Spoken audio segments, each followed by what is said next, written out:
بھی ذہن میں یہ بھی خیال آتا ہے اچھا جی میں توبہ کر لوں گا، اللہ بڑا رحیم ہے، اللہ نے کسی کو تو معاف کرنا ہی ہے، اللہ معاف کر دے گا۔ بھئی اللہ رحیم ہے، معاف کر دیں گے، یہاں تک تو بات ہے صحیح، لیکن اگر موت کے وقت ایمان ہی سلامت نہ رہا تو پھر کیا بنے گا؟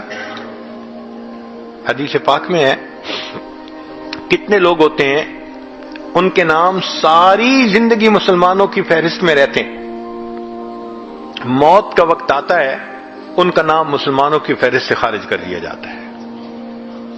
کتنے لوگ ہوں گے قرب قیامت میں یصبح مؤمنا و یمسی کافرا، نبی اسلام نے فرمایا صبح اٹھیں گے ایمان والے ہوں گے، شام سونے کے لیے بستر پہ جائیں گے ایمان سے خالی ہوں گے۔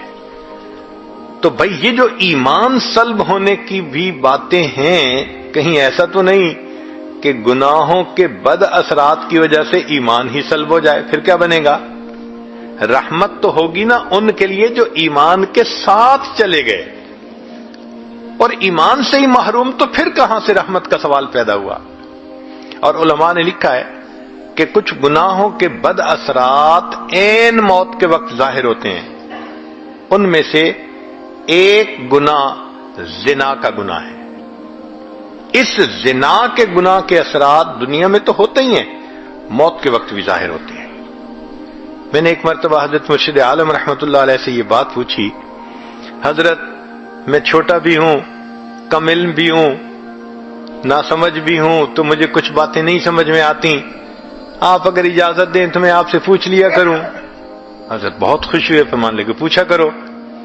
تو میں نے یہ سوال پوچھا کہ حضرت تلبیس ابلیس کتاب میں ایک واقعہ پڑھا ہے، ایک حافظ قرآن تھا جس نے کہ بد نظری کی، شہوت کی نظر کسی پر ڈالی، اور اس کی وجہ سے 20 سال کے بعد وہ قرآن پاک سے محروم ہو گیا، قرآن پاک سینے سے ہی نکل گیا۔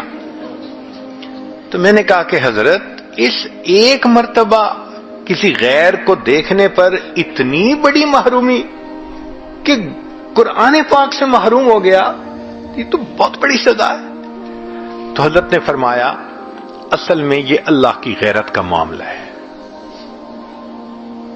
وہ کیسے؟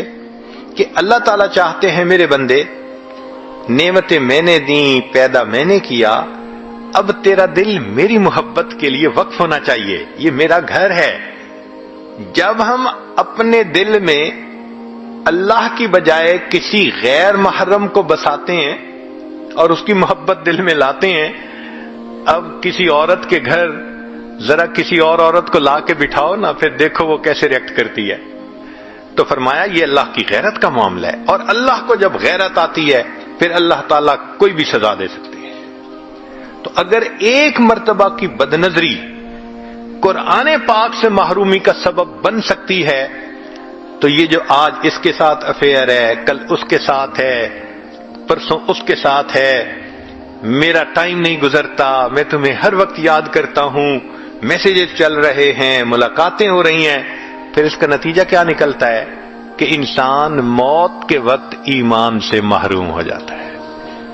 علماء نے لکھا ہے زبان پہ فالج پڑ جاتا ہے، کلمہ پڑھنا بھی چاہے کلمہ نہیں پڑھ سکتا، اللہ توفیق چھین لیتے ہیں۔